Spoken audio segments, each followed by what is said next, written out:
Oke, assalamualaikum warahmatullahi wabarakatuh. Selamat sore. Oke, semoga masih sehat selalu ya. Harus sehat, banyak minum air putih, nggak usah keluar kalau terasa tidak perlu. Nah, ini adalah pertemuan kelima untuk mata kuliah fungsi real. Minggu lalu kita sudah bahas tentang definisi dan contoh-contoh atau bagaimana mengidentifikasi apakah suatu relasi merupakan fungsi atau tidak. Kemudian kita sudah bahas tentang domain dan image dari suatu fungsi. Kemudian kita sudah bahas beberapa jenis fungsi. Nah, untuk pengen ditekankan lagi ke kalian bahwa pengetahuan tentang domain dari suatu fungsi itu sangat penting sekali karena pada penerapannya banyak sekali kebutuhan akan fungsi polinomial atau akan kebutuhan fungsi yang kontinu, dan masalah kontinuitas itu sangat erat sekali kaitannya dengan domain dari suatu fungsi. Oleh karena itu penting sekali untuk mengetahui domain dari suatu fungsi, atau kalau kita bahasakan ke mesin, kita harus tahu bahwa apa sih input yang bisa membuat mesin itu bekerja. Oke, nah di pertemuan kali ini kita akan bahas tentang komposisi fungsi, fungsi inverse, serta menggambar grafik fungsi. Namun di pertemuan ini saya hanya akan bahas tentang menggambar grafik fungsi untuk fungsi yang sederhana saja, yaitu fungsi linier. Nah, sebelumnya, di minggu sebelumnya kita sudah bahas tentang jenis-jenis fungsi. Ada dua jenis fungsi khusus yang belum terbahas, yaitu yang pertama adalah fungsi nilai mutlak, yaitu bentuknya adalah fx sama dengan mutlak dari x. Ini adalah bentuk fungsi nilai mutlak yang paling sederhana, tidak harus x di dalamnya, bisa jadi fx sama dengan misalnya mutlak dari x kuadrat kurang 2x tambah 5, misalnya itu salah satu contoh saja. Nah, definisi dari nilai mutlak x ini sama dengan definisi dengan modulus dari nilai mutlak yang pernah dibahas di pertemuan sebelumnya, yaitu mutlak dari x sama dengan x jika x-nya non-negatif dan sama dengan negatif x jika x-nya bernilai negatif. Nah, let's say ini adalah suatu mesin. Kita mau tahu inputnya apa sih? Supaya mesin ini bekerja atau supaya mesin ini bisa fungsi ini bisa berjalan, maka x ini boleh saja sembarang bilangan real, ya kan ya? Nah, oleh karena itu domain dari fungsi fx sama dengan mutlak x ini adalah semua bilangan real. Kemudian apa sih output dari mesin ini atau apa sih image dari fungsi ini? Nah, output dari fungsi mesin ini atau image atau range dari fungsi ini adalah, kalau kita bicara nilai mutlak itu kan outputnya pasti semua bilangan real positif atau non negatif tepatnya. Maka image dari fungsi nilai mutlak itu adalah y sembarang bilangan real di mana y-nya non negatif atau besar sama dengan 0.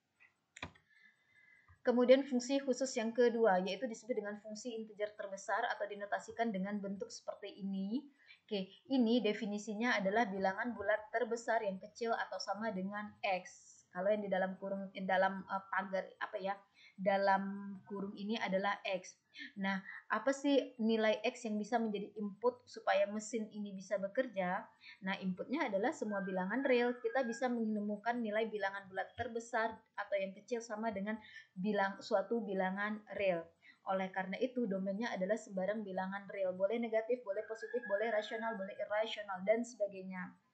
Nah, kemudian apa sih output dari mesin ini? Output dari mesin ini pastinya kan bilangan bulat karena dia meminta x-nya hasil nilai fungsi ini adalah berbentuk bilangan bulat terbesar.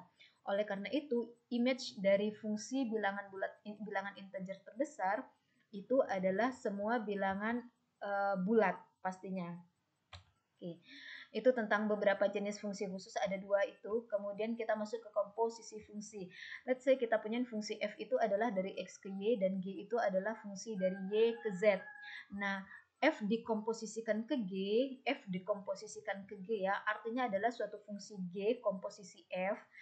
Ini disebut juga dengan f dikomposisikan ke g. Itu adalah suatu fungsi yang menghubungkan dari himpunan x ke himpunan z, di mana x ini adalah asal dari fungsi f dan z ini adalah output akhir dari fungsi g. Nah, g komposisi f atau f dikomposisikan ke g itu didefinisikan untuk x anggota himpunan x melalui g komposisi fx sama dengan g yang dievaluasi pada fx. Kemudian sebelumnya f-nya dievaluasi dulu pada x. Dengan kata lain, harus dijalankan dulu fungsi f, baru dijalankan fungsi g. Jadi, kalau melihat bentuk ini, maka yang harus dijalankan terlebih dahulu adalah fungsi f, baru dijalankan fungsi g. Nah, ilustrasinya adalah kita punya input sembarang bilang anggota himpunan X besar, let's say kita notasikan dengan X, kemudian dimasukkan ke mesin F, kemudian outputnya itu adalah suatu bentuk Fx. Nah, jika Fx ini atau output dari fungsi F ini outputnya adalah merupakan anggota dari himpunan Y, maka Fx ini bisa menjadi input untuk ke mesin G. Nah, kemudian jika inputnya adalah Fx kemudian dijalankan ke fungsi G, maka outputnya adalah G dalam kurung Fx. Artinya adalah kita memasukkan Fx ke dalam mesin G. Nah, bentuk ini komposisi G dalam kurung Fx ini merupakan anggota dari himpunan Z ini. Nah, secara keseluruhan proses ini disebut dengan G komposisi F, di mana domainnya adalah dari himpunan X kecil ke himpunan Z besar. Nah, untuk dicatat juga bahwa jangan lupa penting diingat bahwa G komposisi F artinya yang harus dijalankan dulu adalah fungsi F-nya. Catatan penting tentang komposisi antar fungsi adalah yang pertama, kalau kita bisa membentuk F komposisi G, maka belum tentu kita bisa membentuk G komposisi F. Begitu juga sebaliknya. Nah, dengan demikian, F komposisi G itu belum tentu sama dengan G komposisi F. Oleh karena dua hal ini, maka bicara tentang domainnya belum tentu sama pula, kalaupun misalnya kedua fungsi ini bisa ditemukan. Nah, belum tentu pula domainnya sama. Oke. Kita lihat contohnya, kita punya Fx sama dengan X kurang 3 dan Gx adalah akar X. Nah, untuk X kurang 3 ini kan inputnya adalah sembarang bilangan real, sehingga domainnya adalah sembarang bilangan real. Untuk akar X ini, inputnya itu adalah harus bilangan yang lebih besar dari 0 atau sama dengan 0. Oleh karena itu, domain dari Gx itu adalah X yang bilangan real di mana X besar sama dengan 0. Kemudian kalau kita bicara F komposisi Gx berarti kita jalankan yang Gx-nya dulu. Jadi dituliskan seperti ini sesuai dengan definisi komposisi tadi. Nah, Gx ini itu adalah akar X. Oleh karena itu ganti Gx dengan akar X. Barulah terakhir evaluasi akar X pada F. Nah, F itu kan bentuknya X kurang 3. Gantilah X di sini dengan akar X. Jadi F dalam kurung akar X sama dengan akar X kurang 3. Dengan demikian, F komposisi Gx itu bentuknya adalah akar X dikurang 3. Nah, apa sih domain dari komposisi fungsi ini? Akar X kurang 3. Kurang 3-nya kan tidak masalah ya. Yang akan menjadi patokan fokus kita itu adalah akar X-nya. Akar X ini baru bisa bekerja jika X-nya besar sama dengan 0. Oleh karena itu, domain dari F komposisi G itu adalah X bilangan real di mana X besar sama dengan 0. Kemudian untuk G komposisi Fx berarti sesuai dengan definisi kita akan evaluasi Fx terlebih dahulu. Dari bentuk ini kita punya Fx-nya itu adalah X kurang 3. Maka gantilah Fx ini dengan X kurang 3. Nah, kemudian evaluasilah X kurang 3 ke mesin G. G itu kan akar X, maka kita ganti X kurang 3 dengan akar X. Kita ganti akar X menjadi akar dari X kurang 3. Nah, inilah fungsi G komposisi F.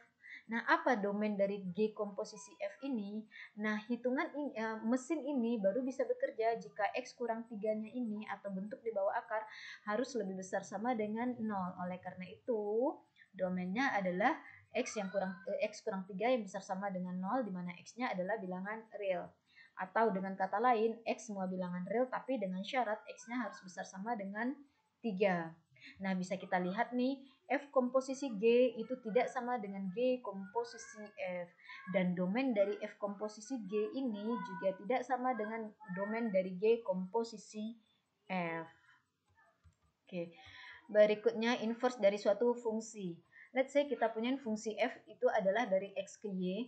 Nah, ada 3 klasifikasi fungsi berdasarkan pada kriteria karakter atau habit dari anggota kodomennya atau anggota di himpunan kawannya. Nah, yang pertama disebut dengan fungsi injektif atau satu-satu, yaitu jika untuk setiap Y di anggota kodomen terdapat paling banyak satu buah X sedemikian sehingga Fx sama dengan Y. Ini artinya semua anggota di himpunan Y, setiap anggota di himpunan Y mendapat pasangan dari himpunan X paling banyak satu buah. Kalau paling banyak berarti kan boleh tidak ada ya. Ingat, hati-hati. Kita di sini bicara tentang anggota himpunan Y. Kalau bicara tentang fungsi, jelas bahwa domainnya atau himpunan X itu anggotanya semuanya harus punya pasangan, dan semua pasangannya itu hanya boleh masing-masing punya satu buah saja pasangannya. Itu untuk mengidentifikasi suatu fungsi. Kalau yang akan kita bicarakan yang 3 klasifikasi ini, F-nya memang sudah suatu fungsi, artinya semua anggota di himpunan X ini sudah punya pasangan dan pasangannya hanya satu masing-masingnya. Sekarang kita fokus pada bagaimana karakter dari anggota di himpunan Y. Kalau setiap anggota di himpunan Y itu punya pasangan dari X minimal paling banyak satu buah, boleh 0 ya, boleh tidak ada, maka fungsi itu disebut dengan fungsi injektif. Kemudian yang kedua disebut dengan fungsi surjektif, yaitu jika terdapat untuk setiap anggota di himpunan Y itu memiliki pasangan paling sedikit satu buah. Kalau paling sedikit satu buah, berarti untuk mengatakan suatu fungsi adalah fungsi surjektif, setiap anggota di Y itu tidak boleh tidak punya pasangan, dan setiap anggota di Y itu harus punya pasangan paling sedikit satu buah. Boleh saja dia mendapatkan pasangan dari anggota himpunan Y sebanyak 2 buah. Kemudian yang ketiga disebut dengan fungsi bijektif jika F merupakan fungsi injektif dan surjektif sekaligus. Kita lihat contohnya. Let's say himpunan A itu anggotanya yang 3 ini dan himpunan B adalah anggotanya yang 4 ini. Kemudian dari himpunan A ke himpunan B didefinisikan fungsi F1 di mana A itu dipetakan ke 2, B itu dihubungkan ke 4, dan C itu dihubungkan ke 1. Ini adalah suatu fungsi karena setiap anggota di himpunan A punya pasangan dan pasangannya masing-masing hanya satu buah. Nah, sedangkan anggota di himpunan B kalau kita lihat setiap pasangannya paling banyak punya pasangan hanya satu buah saja dari himpunan A. 1 hanya punya satu pasangan, 2 hanya punya satu pasangan, 3 tidak punya, 4 punya satu buah saja. Karena di anggota himpunan B ini setiap anggotanya itu mempunyai paling banyak satu pasangan dari A, maka F1 ini disebut dengan fungsi injektif. Tapi dia tidak surjektif karena ada anggota di himpunan B ini yang tidak mendapat pasangan. Oke, berikutnya let's say kita punya himpunan C yang anggotanya adalah 4 ini, kemudian B ke C itu merupakan ada hubungan dari B ke C melalui fungsi F2 yang didefinisikan dengan 1 dihubungkan ke X, 2 dihubungkan ke V, 3 dihubungkan ke U, 4 dihubungkan ke W. Nah, kalau kita lihat dari sini, setiap anggota di himpunan C mempunyai paling banyak satu pasangan. Oleh karena itu, fungsi F2 dikatakan fungsi yang injektif. Kemudian, setiap anggota di C ini tidak ada yang tidak dapat pasangan. Dengan kata berbeda dengan yang ini tadi, semuanya di sini ini punya pasangan semua, tidak ada yang tidak mendapat pasangan. Oleh karena itu, fungsi F2 disebut dengan fungsi surjektif. Nah, dengan kata lain, karena F2 merupakan fungsi injektif dan surjektif sekaligus, maka fungsi F2 dikatakan fungsi bijektif. Kemudian let's say kita punya himpunan D di mana D itu dari C ke D itu didefinisikan suatu fungsi F3 yang didefinisikan dengan U dihubungkan ke P, V dihubungkan ke Q, kemudian W dihubungkan ke P, dan X dihubungkan ke Q. Nah, ini adalah suatu fungsi juga karena setiap anggota di asal dari fungsi F3 itu punya pasangan dan pasangannya hanya satu buah. Nah, apakah fungsi ini injektif? Kita lihat di anggota kodomennya ini. Setiap anggota di himpunan domain ini atau ada anggota di himpunan kodomen ini yang mendapat pasangan lebih dari satu. Oleh karena itu, fungsi yang seperti ini dikatakan tidak injektif. Tidak injektif ya, karena anggota di himpunan D ini memiliki pasangan lebih dari satu. Kemudian F3 ini dikatakan surjektif karena setiap anggota di himpunan D ini punya pasangan, maka dia dikatakan surjektif. Oke, karena dia surjektif tapi tidak injektif, maka dikatakan dia tidak bijektif. Karena untuk bijektif itu harus memenuhi dua klasifikasi ini. Kemudian let's say sekarang kita punya himpunan E yang anggotanya 015, kemudian hubungan dari D ke E itu didefinisikan melalui fungsi F4, di mana P itu dihubungkan ke 0, Q dihubungkan ke 1, kemudian udah ya, ini adalah suatu fungsi karena D ini masing-masing punya pasangan anggotanya dan pasangan dari anggota ini hanya satu buah saja. Nah, kalau kita lihat di sini kan semua anggota himpunan E itu punya pasangan paling banyak satu buah saja. Nah, sedangkan di punya pasangan paling banyak satu buah. Walaupun ada satu anggota yang tidak punya pasangan tidak masalah. Namun dia disebut dengan fungsi injektif karena paling banyak tidak ada anggota di himpunan kodomennya ini yang punya lebih dari satu pasangan. Kemudian apakah dia surjektif? Nah, karena di sini ada anggota di himpunan E yang tidak dapat pasangan, maka fungsi ini disebut dengan fungsi yang tidak surjektif. Nah, dengan kata lain, kalau mau dengan bahasa gaul, kita bisa katakan bahwa suatu relasi baru bisa dikatakan fungsi jika anggota di himpunan X-nya itu relasi dari himpunan X ke himpunan Y, baru bisa dikatakan sebagai suatu fungsi jika anggota di himpunan X tidak ada yang jomblo, tidak ada juga yang selingkuh. Oke. Kemudian suatu fungsi dikatakan injektif jika tidak ada anggota di himpunan kodomennya itu yang selingkuh. Oke, tidak masalah dia jomblo kalau untuk injektif anggota di himpunan kodomennya. Kemudian suatu fungsi dikatakan surjektif jika tidak ada anggota di himpunan kodomennya itu yang jomblo. Kalau ada anggota himpunannya yang selingkuh, tidak masalah. Yang penting tidak ada yang jomblo. Misalnya ini nih, ini dikatakan injektif karena tidak ada anggota di himpunan ini yang hubungan antara F1 ya, dari A ke F1, E ke B melalui F1, dia dikatakan injektif karena tidak ada anggota di himpunan kodomennya ini yang selingkuh. Oke. Kemudian yang ini mana yang tidak surjektif? Ini dikatakan tidak surjektif karena ada anggota dikatakan surjektif karena ini nih. Ini dikatakan surjektif karena tidak ada anggota di himpunan D ini yang jomblo. Jadi mengatakan injektif berarti himpunan di kodomennya tidak ada yang selingkuh. Kemudian mengatakan suatu fungsi adalah surjektif berarti tidak ada anggota di himpunan kodomennya itu yang jomblo. Mudah-mudahan kalimat itu bisa difahami ya. Oke, berikutnya adalah definisi tentang inverse lagi.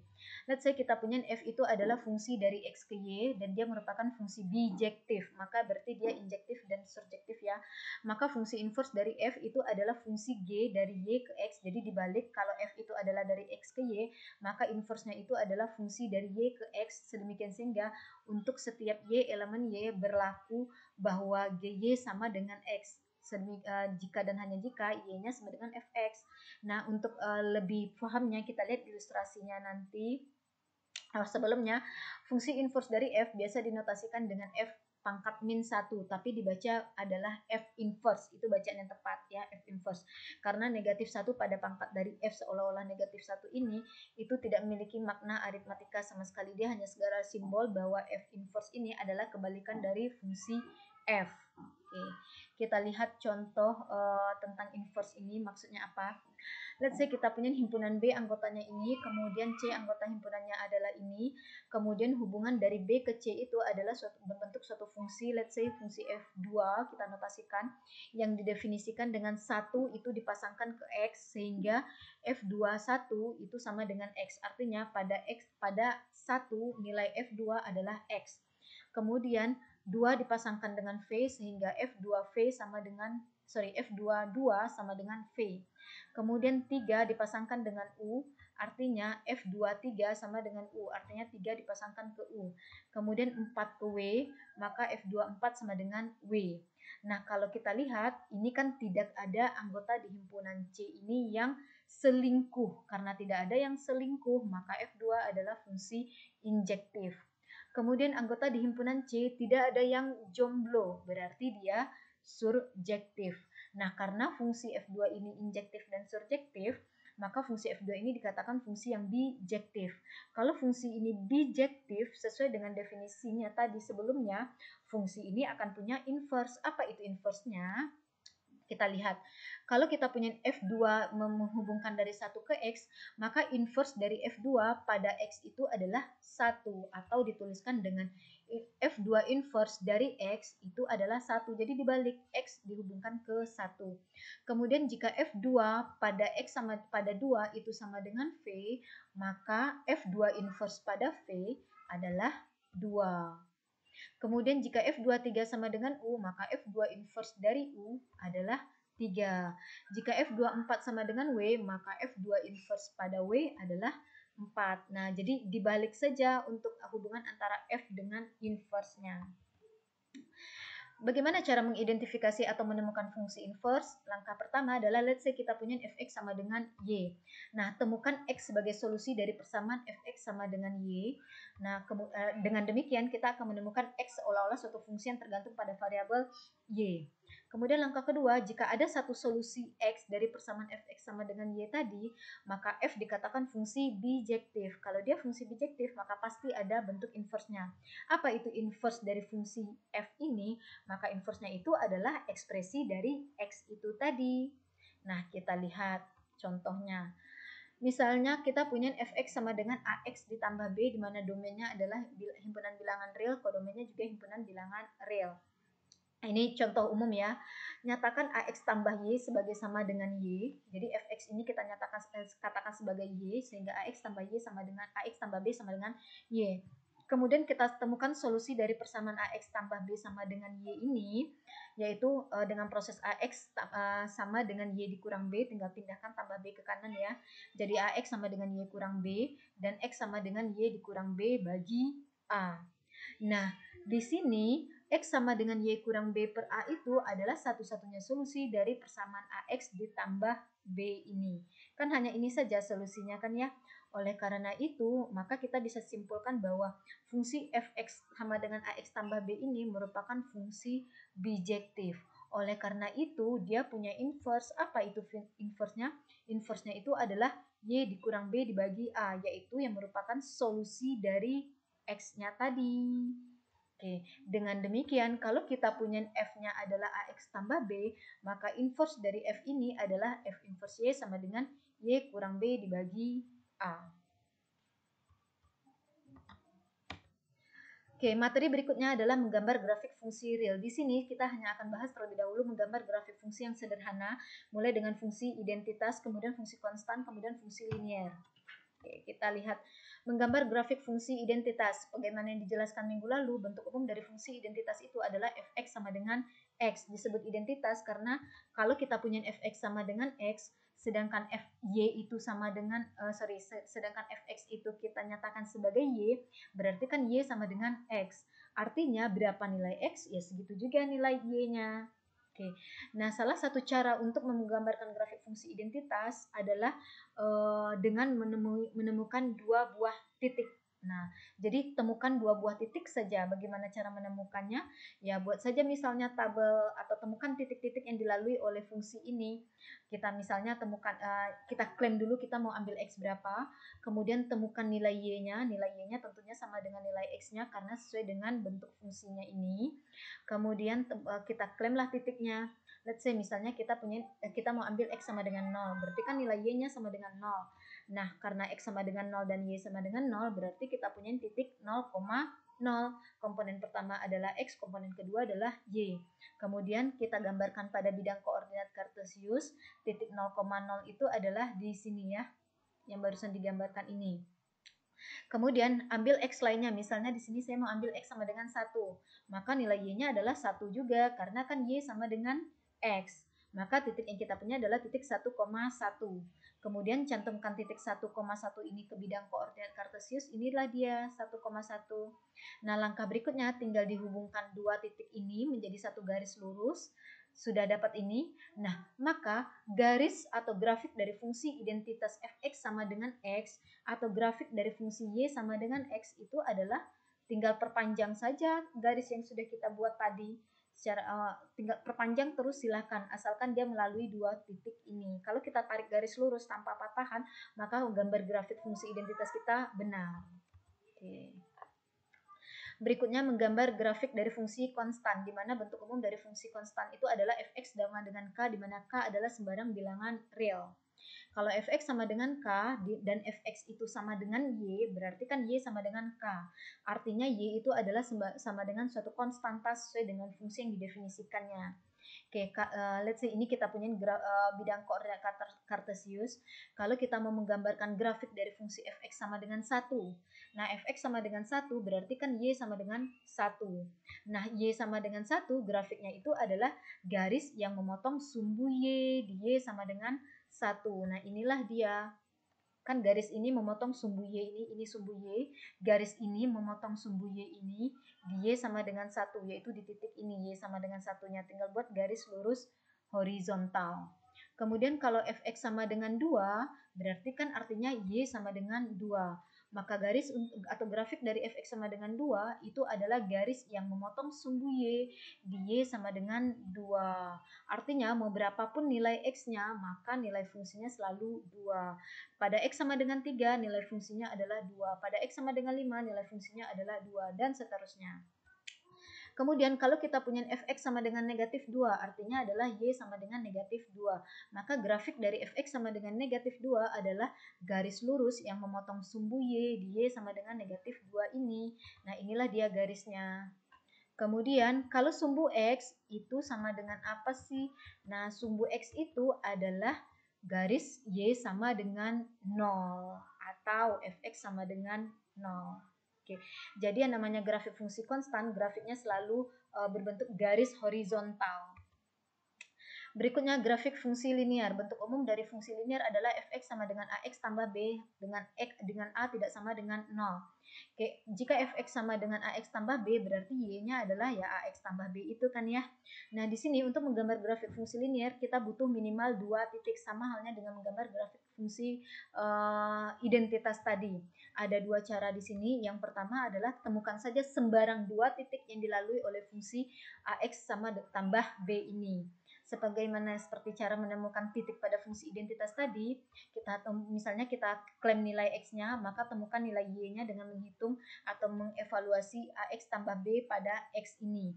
Maka ketemulah titiknya. Misalnya kita punya titik x-nya x1, maka y-nya adalah y1, kita temukan titik x1, y1.